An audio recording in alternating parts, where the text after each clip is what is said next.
Welcome back. This is our day 4 of CSEET economics. और अभी तक हमने जो देखा उसको पहले चेक करेंगे और फिर हम आगे बढ़ेंगे। तो चलिए, अभी तक हमने डिमांड के बहुत सारे अलग अलग एंगल्स देखे हैं और अभी हमें देखना है कि एग्जैक्टली ये डिमांड में इंक्रीज डिक्रीज क्या होता है और एक्सपेंशन एंड कॉन्ट्रैक्शन क्या होता है। That is the menu for today basically. लेकिन पहले देख लेते हैं कुछ MCQs, जैसे हम हर रोज हमारे सेशन में पहले कुछ मल्टीपल चॉइस क्वेश्चन से डील करते हैं, उसी के साथ हम स्टार्ट करेंगे। Everyone ready? चलिए, तो मुझे बताइए, when the demand for a particular product gets affected due to the price of any other product. Let's say for example Coca Cola की डिमांड पेप्सी के प्राइस की वजह से कम या ज्यादा हुई, it is called as what? Cross elasticity. Cross elasticity of demand. Correct. And when my income changes, so obviously my demand also changes, it is called as what? Income elasticity. Income elasticity. So generally, अगर हम exception side में रखें तो third question, generally the relationship between income and demand is dash, direct or inverse? Direct. It's a direct. When my income increases, obviously demand for the product also increases. Now, what is the formula to find out the income elasticity? The formula to find out income elasticity is dash. Percentage change in dash upon percentage change in dash. Original. Yeah. Change upon original into 100. That is a formula for change. But what is the formula for change in, income elasticity? Percentage change in dash upon percentage change in dash. Anyone? Okay, I'll tell you. The income elasticity, Demand. yeah, percentage change in quantity demanded divided by percentage change in your income. Do you agree with this? ये बराबर है? Yes, sir. Okay. अब देखिए, कौन से, in which kind of goods there is negative relationship between income and demand? Luxurious goods, regular goods, or inferior quality goods? Negative relationship means when income increases, the units demanded goes down. It is in case of which? Inferior goods. Inferior. goods, right? जब मेरा income बढ़ता है तो मैं inferior goods क्यों खाऊंगा? तो इसकी डिमांड कम हो जाएगी, right? In which case there is zero relationship between income and change in quantity demanded. Income कितना भी बढ़े या कम हो, लेकिन हमारी डिमांड उतनी ही रहे. It happens in which case? I'll give you the option: inferior goods, luxurious goods, essential goods, normal goods. Essential goods. Essential goods. Why will you change the demand for essential goods? For example, salt. You will not increase the consumption even if your income doubled, right? So such kind of MCQs can be asked in your examination. So every day we start with MCQ practice. Of course, at the end of this chapter, that is now today we are going to the end of this chapter, demand analysis. You will get a small test in the MCQ format, in which you will have to just submit the test and you will get your score immediately. Okay, but before that, let's go to the other factors related with demand. So let me just go through one PPT for you.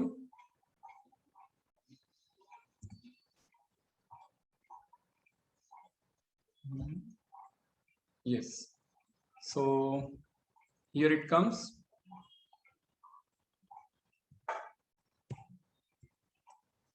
So let's start from the beginning and let's move forward. Can you see the PPT now? Yes. Yes, sir. Yes. Basically, for you, it's a chapter number 1. Generally, economics introduction is chapter number 1, and then demand is second. But now in your syllabus, it is second. So what we have seen is demand. We have already gone through this. So what is the journey? What is the summary of this chapter? We are going to learn is what is demand, what are determinants of demand, what is law of demand, what do you mean by contraction and expansion versus increase and decrease in demand, which is the menu for today actually.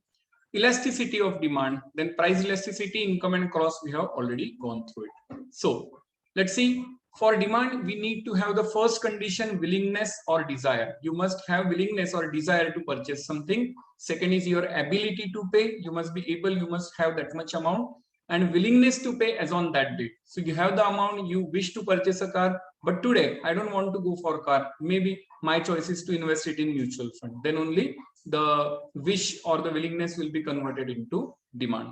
Now, what are the determinants? This is a summary which we have seen now. Today, we are coming to the end of this topic. So I'm going through the summary first. What are the determinants? Determinants means the factors which affect your demand. That is the price, the most important determinant, income, related commodities like the demand for petrol car may affect due to the consistent rise in prices of petrol. Related commodities में complementary commodities भी हो सकते हैं जैसा मैंने अभी कहा, या फिर सब्स्टिट्यूट भी हो सकते हैं जैसे कोका कोला वर्सेस पेप्सी या टी वर्सेस कॉफी, ये भी एक दूसरे को अफेक्ट करते हैं. Taste and preference of customer, वो तो बोल ही नहीं सकते, there is no thumb rule for it. अचानक से फैशन चेंज हो गया, टेस्ट और प्रेफरेंस ऑफ कस्टमर चेंज हो गया, demand will suddenly change. Fashion as we have discussed. Quality of commodity, it again depends. Inferior quality goods के लिए demand अलग होती है, हाई क्वालिटी गुड्स के लिए भी अलग होती है. And some other determinants like size of population. अगर किसी एक शहर में छोटे बच्चे ज्यादा है तो ऑब्वियसली उनके लिए जो प्रोडक्ट्स है वो ज्यादा जाएंगे, या अगर एज ग्रुप टीनेजर्स ज्यादा है तो जीन्स का ज्यादा सेल होगा, लाइक दिस. वेदर कंडीशंस, अगर आप जम्मू कश्मीर में जाओगे तो वहां पे स्वेटर्स ज्यादा बिकेंगे ना कि मुंबई में. And composition of population. Now we have gone through law of demand also. Other things being constant, that is same ceteris paribus. Higher the price of commodity, lower the quantity demanded, and vice versa. जितनी price बढ़ेगी, quantity कम हो जाएगी, और जितना price कम होगा, quantity बढ़ेगी. We have already gone through this. इसके पीछे कुछ assumptions हैं. No change in price of related goods. बाकी सारे जो फैक्टर्स है वो कांस्टेंट है. सो रिलेटेड गुड्स का प्राइस कांस्टेंट होना चाहिए, कंज्यूमर का इनकम कांस्टेंट होना चाहिए, प्रेफरेंस अनचेंज्ड होना चाहिए. एक्सपेक्टेशंस, जैसा मैंने शेयर मार्केट के लिए कहा कि अगर किसी शेयर की प्राइस कम होती है तो आइडियली डिमांड बढ़नी चाहिए, but may be you will not purchase it with the expectation that ये शेयर और नीचे आने वाला है. सो मे बी, सो ऐसा कुछ भी नहीं है. The law may not apply to the goods which are prestigious value. उसको भी प्रेस्टिजियस वैल्यू गुड्स के लिए प्राइस जितनी बढ़ेगी you will be further motivated कि यार प्राइस बढ़ी मतलब और प्रेस्टीज इश्यू हो गया. सो these are all the assumptions. अब देखते हैं लॉ ऑफ डिमांड एग्जैक्टली काम कैसे करता है. Are you with me everyone? क्या यहाँ तक सब कंफर्टेबल है? Yes, sir. Great. So let's see how the law of demand works as we have already seen this. I repeat, आज हम बहुत छोटी कंसेप्ट सीखने वाले हैं, तो उससे पहले मुझे आपको ये रिवाइज करना है so that I can give you the first test today. So price of commodity, when the price is going up, the demand is coming down. So obviously it slopes downwards. When the demand curve slopes downwards from left to right, it indicates the inverse relationship. What do you mean by inverse relationship? Either price बढ़ रही है और quantity कम हो रही है. So it's a inverse relationship. So if you go for market schedule, market demand schedule means let's assume एक market में 3 customer है A, B and C, तो उनका total तो वो भी same ही जाएगा, coming from left to right, downward sloping. So what are the exceptions to law of demand? ऐसा कब होता है कि प्राइस बढ़ने पे भी डिमांड बढ़ जाती है या प्राइस कम होने पे डिमांड कम हो जाती है? So in that case it will go up. First is the conspicuous goods, that is the consumers measure the utility by its price. Luxurious कि नहीं यार इसकी ज्यादा प्राइस है मतलब ये ज्यादा अच्छा प्रोडक्ट है, तो कभी कभी प्राइस बढ़ाने से भी डिमांड बढ़ जाती है. It's an exception. Giffen goods, that is inferior quality goods. Prices सारे प्रोडक्ट्स की अगर कम हो गई तो मैं सोचूंगा कि अब मैं इंफीरियर क्वालिटी की राइस क्यों लूं, मैं तो अच्छे राइस लेना चाहूंगा. So that happens with inferior quality goods, Giffen goods. उसको गिफन गुड्स कहते हैं क्योंकि रॉबर्ट गिफन ने वो आपके सामने रखा था, he made this analysis. Then necessities, necessities के केस में आप कुछ भी नहीं कर सकते, प्राइसेस बढ़ेगी फिर भी आपको उतना ही कंजम्पशन करना पड़ेगा. Future expectation is also an exception. जैसा मैंने कहा शेयर मार्केट में प्राइसेस बढ़ रही है फिर भी लोग ज्यादा खरीदते हैं, may be they will think ये और बढ़ेगी तो बेच दूंगा, प्रॉफिट बुक कर लूंगा. इंपल्सिव परचेसेस, जब हम सोचते ही नहीं है और जब कोई कुछ सोचता ही नहीं है तो कोई भी लॉ उसको अप्लाई हो ही नहीं सकता. मैं गया लेट्स से पैंटलून्स में और एक अच्छा ऑफर मिला और मुझे लेना नहीं था लेकिन मैंने प्रोडक्ट ले लिया, भले उसकी प्राइस ज्यादा थी. मुझे मे बी उन्होंने कहा कि 2 महीने में आपको और डिस्काउंटेड गुड्स मिलेंगे, कूपन मिल गया है, something like that. Impulsive purchase. या मेरे दोस्त ने एक अच्छा जीन्स लिया, मुझे भी लगा मुझे भी लेना चाहिए, वो इतना स्मार्ट दिख रहा है तो मैं भी स्मार्ट दिखूंगा, ऐसा एजम्पशन था. So that is impulsive purchase. Ignorance effect, कभी कभी हम इग्नोर करते हैं, हम सोचते ही नहीं है कि यार प्राइस बढ़ रही है. कुछ लोग बोलते हैं ठीक है यार अभी प्राइस बढ़ गई लेकिन मेरा इनकम इतना है कि मुझे कोई फर्क नहीं पड़ता, I will consume more. So ignorance. So these are the factors जिसकी वजह से आपका लॉ ऑफ डिमांड काम नहीं करेगा. That is exceptions to the law of demand. Okay, तो आगे बढ़ते हैं. तो why this demand curve slopes downward, मैंने आपको पहले भी बोला कि it's a inverse relationship between price and quantity. जब प्राइस बढ़ती है क्वांटिटी कम होता है, opposite direction. So the curve slopes downward. So substitution effect ये आपके पोर्शन में नहीं है, फिर भी एक बार बता दूं कि ऐसा क्यों होता है कि आप प्राइस बढ़ने पे कमोडिटी कम लेते हो, क्योंकि आप बोलते हो इसके लिए सब्स्टिट्यूट अवेलेबल है, I will get shifted to the others. Income effect, जब प्राइस बढ़ती है तो आपको लगता है कि नहीं यार अब मेरे इनकम का बहुत बड़ा पोर्शन इस प्रोडक्ट पे जा रहा है, I should reduce my consumption of this product. तो ये भी एक रीजन होता है. प्राइस इफेक्ट, जब प्राइसेस रिलेटिवली बहुत ज्यादा बढ़ जाती हैं तो आपको उसमें से मिलने वाला सेटिस्फेक्शन उतना नहीं होता. That is the third reason why the demand curve slopes downward. And सबसे important, law of DMU. What is law of DMU? क्या है लॉन्ग फॉर्म DMU का? Diminishing marginal utility. Perfect Roshni, it is diminishing marginal utility. एक level के बाद आपको मिलने वाला सेटिस्फेक्शन कम होने लगता है इस प्रोडक्ट में से, तो फिर आप कहते हो कि यार मुझे अगर उतना सेटिस्फेक्शन मिल ही नहीं रहा तो व्हाई शुड आई पे मोर फॉर दिस प्रोडक्ट. तो मैं मेरी डिमांड कम कर देता हूँ क्योंकि वो प्राइस बढ़ा रहा है तो मेरा सेटिस्फेक्शन कम हो रहा है. So law of DMU also works, right? So these are the reasons why the demand curve slopes downward. क्या क्या रीजन है फिर से देखिए. आप कहते हो प्राइस आप बढ़ा रहे हो क्या, ठीक है मैं आपके कॉम्पिटिटर के पास चला जाता हूँ. इनकम इफेक्ट, आपने प्राइस बढ़ा दी तो मेरा इनकम का बहुत बड़ा हिस्सा उधर जा रहा है, now it is not affordable to me. Price effect, prices आपने जब राइज किया तो मुझे उससे मिलने वाला सेटिस्फेक्शन कम होने लगा. And law of DMU, by default भी अगर आपने प्राइस भी नहीं बढ़ाई होती फिर भी मेरा सेटिस्फेक्शन तो एक लेवल के बाद कम होने ही लगता है, तो मेरा कंजम्पशन एनीवे कम होने वाला था. So in this way these are the reasons why there is a inverse relationship between price and demand, why demand curve slopes downwards. अब हम आते हैं expansion contraction versus increase and decrease in demand. क्या आप मुझे बता सकते हो ये क्या है? देखा जाए तो ये डिक्शनरी मीनिंग के हिसाब से तो वर्डिंग सेम ही है, expansion versus increase and contraction versus decrease. क्या कोई मुझे बताएगा कि क्या फर्क है इन दोनों में? Anyone would like to contribute? Expansion versus increase and reduction versus contraction. Any idea if you have? Anyone? Nothing? No problem, I'll tell you. देखिए डिक्शनरी मीनिंग तो दोनों का सेम ही है लेकिन एक्चुअल प्रैक्टिस में वो थोड़ा सा अलग है. And what is that? चलिए देखते हैं. जनरली अब हम इसको डिटेल में देख रहे हैं because this is our menu for today. Generally when the price for a particular commodity, say petrol, goes up, the demand immediately comes down. We call this as decrease in demand. And when as the reaction to the reduction in price, demand goes up, we call it as increase in demand very easily. But if we come to know that calling it as increase or decrease is misconception. गलत है sir, सालों से हम ये word use कर रहे हैं कि जब पेट्रोल के प्राइस बढ़ते हैं तो हम डिमांड कम कर देते हैं, तो डिक्रीज नहीं, ये वर्ड साइंटिफिक नहीं है. What if I tell you that you will lose your marks if you give such comment? Surprise? You will not be when you understand it properly. It is called as expansion and contraction of demand. Let's see the exact meaning of the above terms. देखिए, expansion of demand. In case of expansion of demand, the demand increases due to decrease in price. देखिए आपको भी मालूम है कि demand ऊपर नीचे होने के लिए बहुत सारे रीजंस हैं, उसमें से एक है प्राइस और एक है बाकी सारे. तो जब प्राइस की वजह से कुछ चेंज होता है, आई रिपीट ठीक से सुनिए, जब प्राइस की वजह से आपकी डिमांड ऊपर या नीचे जाती है, मतलब प्राइस बढ़ गई डिमांड कम हो गई, प्राइस कम हो गई डिमांड बढ़ गई, बाकी फैक्टर्स कांस्टेंट है, तो जब प्राइस की वजह से चेंज होता है तो उसको एक्सपेंशन एंड कॉन्ट्रैक्शन कहते हैं. सिंपल टू रिमेंबर, प्राइस कम हो गई डिमांड बढ़ गई, it is expansion, it is not increase, it is called as expansion in demand.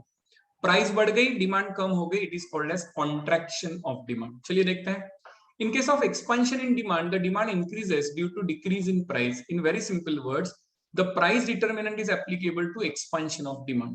So, example, price of bread increased, demand gets contracted. Sorry, यहाँ पे मुझे उल्टा example चाहिए. कि price of bread decrease, demand gets expanded, उसको कहते हैं expansion. मैं आपको बता दूं, ये देखो, जब आपके प्राइस की चेंज, ये मेरा ओरिजिनल प्राइस था और ये मेरा ओरिजिनल डिमांड था, जब आपकी प्राइस बढ़ गई तो ऑब्वियसली आपकी डिमांड कम हो गई, इसको कहते हैं, ये देखिए सॉरी, जब आपकी प्राइस कम हो गई, ये देखिए प्राइस P1 से लेके नीचे P3 तक आई तो आपकी डिमांड भी Q1 से Q3 की तरफ गई, it is called as expansion. और जब आपकी प्राइस बढ़ गई, ये देखिए P2 पे प्राइस आ गई P1 से, तो आपकी डिमांड कम हो गई Q1 से Q2, it is called as contraction. In short आपको याद रखना है कि जब प्राइस की वजह से चेंज होता है then it is called as expansion or contraction of demand. Okay, तो MCQ कैसे पूछा जा सकता है? When the price of a commodity increase, the demand reduce, this is called as dash.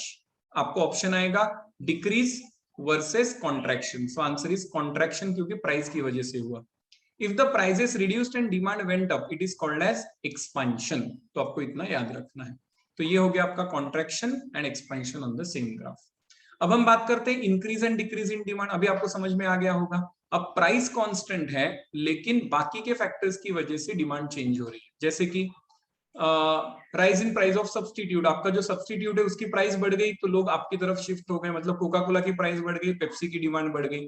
Pepsi ने खुद की प्राइस चेंज नहीं की थी। हाँ, fall in the price of complementary goods, अगर पेट्रोल के रेट्स कम हो गए या लेट्स से इंक पेन में इंक के रेट्स कम हो गए, इधर इंक पेन की डिमांड बढ़ गई, तो आपकी प्राइस कांस्टेंट है आपके प्रोडक्ट की, फिर भी उसकी डिमांड ऊपर नीचे हो रही है, तो उसको कहते हैं इंक्रीज और डिक्रीज। सो जब आपकी प्राइस कांस्टेंट है लेकिन डिमांड ऊपर चली गई, it is called as increase in demand. और ये इस तरीके से, ये देखिए प्राइस कांस्टेंट है, पहले आपके डिमांड इतना था D0 और वो डिमांड हो गई D1, this is called as increase in demand. ये देखिए price same, demand goes up, increase. उल्टा, जब आपकी प्राइस कांस्टेंट है लेकिन अचानक में भी लोगों ने फैशन चेंज कर दिया या आपका कॉम्पिटिटर जो है कोका कोला वाला उसने प्राइस कम कर दी तो लोग उधर शिफ्ट हो गए आपके प्रोडक्ट से, तो ये हो गया रिडक्शन D0 से D1। तो price is same, demand goes down, is called as decrease in demand. तो आपको क्या याद रखना है, हमेशा देखिए कि जब प्राइस सेम होती है और डिमांड ऊपर नीचे होगी, it is called as increase और डिक्रीज। लेकिन जब प्राइस की वजह से चेंज हो जाता है, it is called as the contraction और expansion of demand. So analyze these two situations. Your uncle changed his place of residence from Delhi to Mumbai. Your friend changed his place of residence from first floor to fifth floor. क्या हुआ, आपके एक uncle है जिन्होंने दिल्ली से direct Mumbai shift हो गए और आपका एक फ्रेंड है वो उसी बिल्डिंग में फर्स्ट फ्लोर से फिफ्थ फ्लोर पे शिफ्ट हो गया। तो इसको क्या कहते हैं, तो इसको कहते हैं मूवमेंट वर्सेस शिफ्ट। आप बोलोगे ये एग्जांपल कहाँ पे आ गया बीच में, वही मैं आपको बताने जा रहा हूँ। ये देखिए, movement of demand curve versus change, that is shift. या movement indicates change in quantity demanded due to change in price. जो हमने पहले देखा था कॉन्ट्रैक्शन एंड एक्सपेंशन जो है ना, उसको कहते हैं मूवमेंट, और जो प्राइस की वजह से नहीं होता, shifting indicates that there is a change in demand due to other factors. So movement is also called as change in quantity demanded and which include expansion and contraction, while shifting is also called as change in demand due to increase and decrease. तो आपको simple भाषा में क्या याद रखना है, चलो let's make it simple. जब प्राइस की वजह से आपकी डिमांड कॉन्ट्रैक्ट हो रही है या एक्सपांड हो रही है, कम हो रही है बढ़ रही है, it is called as movement along with the demand curve. और अगर आपका प्राइस उतना ही है लेकिन डिमांड ऊपर नीचे हो रही है due to other factors, then it is called as shift of demand curve. तो आप कैसे याद रख सकते हो, देखिए बहुत सिंपल है, MEC याद रखिए। MEC का मतलब होता है movement is equal to expansion और कॉन्ट्रैक्शन। MEC मूवमेंट, एक्सपेंशन या कॉन्ट्रैक्शन हुआ, that is movement of demand curve. और सेकंड आप याद रखते सकते हो SID, that is SID SID। S मतलब शिफ्ट, इंक्रीज और डिक्रीज हुआ तो उसको शिफ्ट ऑफ डिमांड कर्व कहते हैं। टू कंक्लूड, तो सिंपल भाषा में अगर कहा जाए तो जब आपकी प्राइस ऑफ कमोडिटी क्वांटिटी पे अफेक्ट कर रही है, it is called as MEC, MEC, that is movement of आपका demand curve, that is expansion और कॉन्ट्रैक्शन। लेकिन जब प्राइस कांस्टेंट है लेकिन आपका डिमांड ऊपर नीचे हो रही है, इंक्रीज या डिक्रीज हो रही है, तो याद रखिए SID, that is shift of demand curve, increase or decrease. So in this way you must be able to understand the difference between expansion and contraction versus increase and decrease in demand. So I repeat, price की वजह से जो होता है वो होता है expansion या कॉन्ट्रैक्शन, और अदर फैक्टर्स की वजह से जो होता है वो होता है इंक्रीज और डिक्रीज इन डिमांड। ओके, तो इसके बाद आता है आपका elasticity of demand, which we have already gone through. Elastic means being flexible. तो इलास्टिसिटी ऑफ डिमांड मींस आपका response to the change in other factors. तो जब हम कहते हैं प्राइस इलास्टिसिटी ऑफ डिमांड, तो हम क्या करते हैं, percentage change in quantity demanded divided by percentage change in price of the commodity. तो हमने इलास्टिसिटी ऑफ डिमांड तीन तरह का देखा, price elasticity, income elasticity and cross elasticity. जब प्राइस की वजह से डिमांड चेंज होती है, प्राइस इलास्टिसिटी। जब प्राइस कांस्टेंट है लेकिन कंज्यूमर का इनकम बढ़ गया या कम हो गया, डिमांड ऊपर नीचे हो गई, इनकम इलास्टिसिटी। जब ये दोनों कांस्टेंट है लेकिन दूसरा कोई प्रोडक्ट, जैसे कोका कोला ने खुद के रेट्स कम कर दिए तो हमारी क्वांटिटी कम जाएगी, क्रॉस इलास्टिसिटी, हमारी मतलब पेप्सी की। So we have seen this already, तो मैं इसको बहुत ज्यादा टाइम नहीं दे रहा हूं because we already gone through.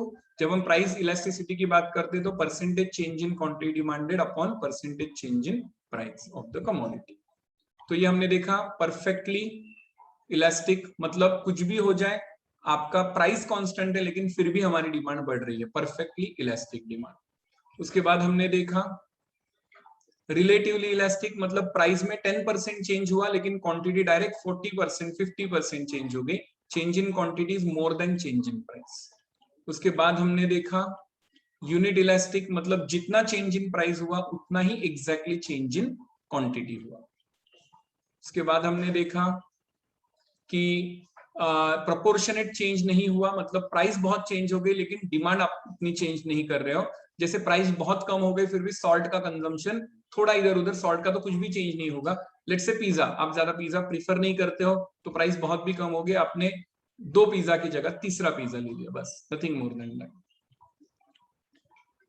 And let's say in case of salt, आपने कोई भी डिमांड चेंज नहीं की, प्राइस कुछ भी हो जाए मेरी डिमांड उतनी ही रहेगी, perfectly inelastic, that we have scene.